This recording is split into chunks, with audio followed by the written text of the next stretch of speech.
ದಲಿತ ಸಂಘರ್ಷ ಸಮಿತಿಯ ಕಣವಿ ತಿಮ್ಮಲಾಪುರ ಗ್ರಾಮ ಘಟಕ ರಚನೆ. ಕಂಪ್ಲಿ ತಾಲೂಕಿನ ಕಣವಿ ತಿಮ್ಮಲಾಪುರ ಗ್ರಾಮದಲ್ಲಿ ಪ್ರೊಫೆಸರ್ ಕೃಷ್ಣಪ್ಪ ಸ್ಥಾಪಿತ ಕರ್ನಾಟಕ ದಲಿತ ಸಂಘರ್ಷ ಸಮಿತಿ ಗ್ರಾಮ ಘಟಕವನ್ನು ತಾಲೂಕು ಸಂಚಾಲಕ ಎಚ್ ಗುಂಡಪ್ಪ ಹಾಗೂ ಸಂಘಟನಾ ಸಂಚಾಲಕ ಎಚ್ ಮರಿಯಪ್ಪ ಅವರ ನೇತೃತ್ವದಲ್ಲಿ ರಚಿಸಲಾಗಿದೆ.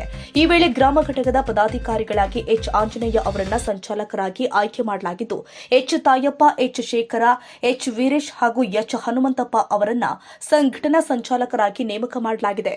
ಎಚ್ ಮಾರೀಶ್ ಅವರನ್ನ ಖಜಾಂಚಿಯಾಗಿ ಆಯ್ಕೆ ಮಾಡಲಾಗಿದೆ. ಕಾರ್ಯಕಾರಿ ಸಮಿತಿ ಸದಸ್ಯರಾಗಿ ಪರಶುರಾಮ, ಶ್ರೀಧರ, ಕೆಂಚಪ್ಪ, ಅಂಜಿನಿ, ಎಚ್ ಪರಶುರಾಮ್ ಹಾಗೂ ರೇಣುಕಪ್ಪ ಅವರನ್ನ ಆಯ್ಕೆ ಮಾಡಲಾಗಿದೆ. ಹಿರಿಯ ಸಲಹಾ ಸಮಿತಿ ಸದಸ್ಯರಾಗಿ ಬೆಟ್ಟಪ್ಪ, ಬಸವರಾಜ, ಹುಲೇಶ್, ಬಳ್ಳಾರಿ, ಭೀಮಾ, ಮಂಜು ಹಾಗೂ ಸೋಮ ಅವರನ್ನ ನೇಮಕ ಮಾಡಲಾಗಿದೆ. ಇದೇ ವೇಳೆ ಕಾರ್ಯಕರ್ತರಾಗಿ ನಿಂಗಪ್ಪ, ಪುರುಷೋತ್ತಮ, ರಮೇಶ್, ಅಭಿ, ರುದ್ರ, ಸಂತೋಷ, ಅಜ್ಜಪ್ಪ, ಕರಿಬಸವ, ಕುಮಾರಿ, ಗಾಳೆಪ್ಪ, ಫಕೀರಪ್ಪ ಹಾಗೂ ಹನುಮಂತಪ್ಪ ಅವರನ್ನ ಆಯ್ಕೆ ಮಾಡಲಾಗಿದೆ. ಈ ಕಾರ್ಯಕ್ರಮದಲ್ಲಿ ಎಚ್ ಫಕೀರಪ್ಪ, ಎಚ್ ಗೋಪಾಲ್ ಹಾಗೂ ಹೊನ್ನೂರಪ್ಪ ಉಪಸ್ಥಿತರಿದ್ದರು. ಎಲ್ಲರೂ ದಲಿತರು ಅಂತೇಳಿ ಪ್ರೊಫೆಸರ್ ಕೃಷ್ಣಪ್ಪ ರಾಜ್ಯದಲ್ಲಿ ಸಂಘಟನೆ ಕಟ್ಟಿದ್ರು.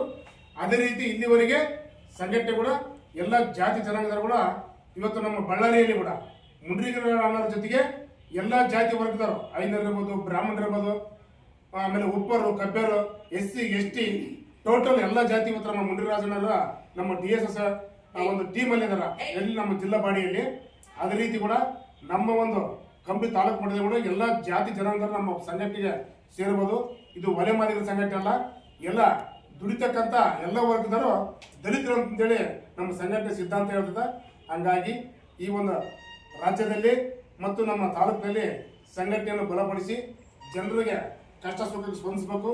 ಮತ್ತು ನಾನು ಈ ಒಂದು ಮಾಧ್ಯಮದ ಮೂಲಕ ಏನಕ್ಕೆ ಹೇಳಕ್ಕೆ ಇಷ್ಟಪಡ್ತೀನಪ್ಪ ಅಂದ್ರೆ, ನಮ್ಮ ತಾಲೂಕಾದ್ಯಂತ ಎಲ್ಲ ಶಾಲೆ ಮಕ್ಕಳಿಗೂ ಎಲ್ಲ ಪೇರೆಂಟ್ಸು ಒತ್ತು ಕೊಟ್ಟು ಸಂಘಟನೆ ಒಂದು ಶಿಕ್ಷಣದ ಬಗ್ಗೆ ಒತ್ತು ಕೊಟ್ಟು ಎಲ್ಲರ ವಿದ್ಯಾಭ್ಯಾಸ ಮಾಡಿಸ್ಬೇಕು. ಈ ಒಂದು ಸಂಘಟನೆ ಕಟ್ಟಲಿಕ್ಕೆ ಎಲ್ಲರ ಸಹಕಾರ ಕೊಡ್ಬೇಕಂತ ಮತ್ತು ಇವತ್ತು ಇದೇ ಒಂದು ಸಂದರ್ಭದಲ್ಲಿ ನಮ್ಮ ಕಡಿಮೆ ತಿಮ್ಮಲಾಪುರ ಗ್ರಾಮ ಸಹಾಯಕಗಳನ್ನ ಆಯ್ಕೆ ಮಾಡಲಾಗಿತ್ತು. ಈ ಒಂದು ಗ್ರಾಮ ಸಹಾಯಕ ಆಯ್ಕೆಯಲ್ಲಿ ನಮ್ಮ ತಾಲೂಕು ಸಂಘಟನಾ ಸಂಚಾಲಕರಾಗಿರ್ತಕ್ಕಂಥ ಮರ್ಯಪ್ಪಣ್ಣರು ಮತ್ತು ಇನ್ನೊಬ್ಬ ತಾಲೂಕು ಸಂಘಟನಾ ಸಂಚಾಲಕರಾಗಿರ್ತಕ್ಕಂಥ ಫಕೀರಪ್ಪರು ಮತ್ತು ಎಚ್ ಗೋಪಾಲ್ ಅವರು ಮತ್ತು ಅದೇ ರೀತಿಯಾಗಿ ನಮ್ಮ ಕಡಿಮೆ ತಿಮ್ಮಲಾಪುರದ ಮುಖಂಡರಾಗಿರ್ತಕ್ಕಂಥ ಬೆಟ್ಟಪ್ಪಣ್ಣವರು ಮತ್ತು ರಾಮಲಿ ಅವರು ಹಲವಾರು ಇದರಲ್ಲಿ ಭಾಗವಹಿಸಿ ಚರ್ಚಿಸಿ ಆ ಒಂದು ಗ್ರಾಮ ಸಭೆ ಕೂಡ ಆಮೇಲೆ ಇತ್ತು.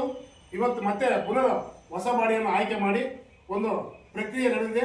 ಇದಕ್ಕೆ ಎಲ್ಲರೂ ಸಹಕರಿಸಿ ನಮ್ಮ ಒಂದು ಏನು ಕಡಿಮೆ ತಿಮ್ಮಲಾಪುರ ಗ್ರಾಮ ಸಭೆಯನ್ನು ಆಗಿರ್ತಕ್ಕಂಥ ಈ ಪದಾಧಿಕಾರಿಗಳು ಒಳ್ಳೆ ಸಂಘಟನೆ ಕಟ್ಟಲಿ, ಊರಲ್ಲಿ ಎಲ್ಲ ಜನರ ಹತ್ರ ಬೆರೀಲಿ, ಎಲ್ಲರ ಹತ್ರ ಸ್ನೇಹಭಾವದಿಂದ ನಡ್ಕೊಂಬಲಿ, ಒಂದು ಯಾವುದೇ ರೀತಿಯಿಂದ ಕಾನೂನು ಚೌಕಟ್ಟಾಗ ನಿಲ್ಲಿ ಅಂತ ಹೇಳ್ತಾ ಸಂಘಟನೆ ಒಳ್ಳೆ ರೀತಿಯಿಂದ ಕಟ್ಟಲಿ ಅಂತ ಹೇಳಿ ನಮ್ಮ ತಾಲೂಕು ಸಮಿತಿ ಕೂಡ ಅವರಿಗೆ ಬೆಂಬಲವಾಗಿರ್ತದೆ ಅಂತ ಹೇಳ್ತಾ ನನ್ನ ಒಂದು ಎರಡು ಮಾತು ಮುಗಿಸ್ತದೆ.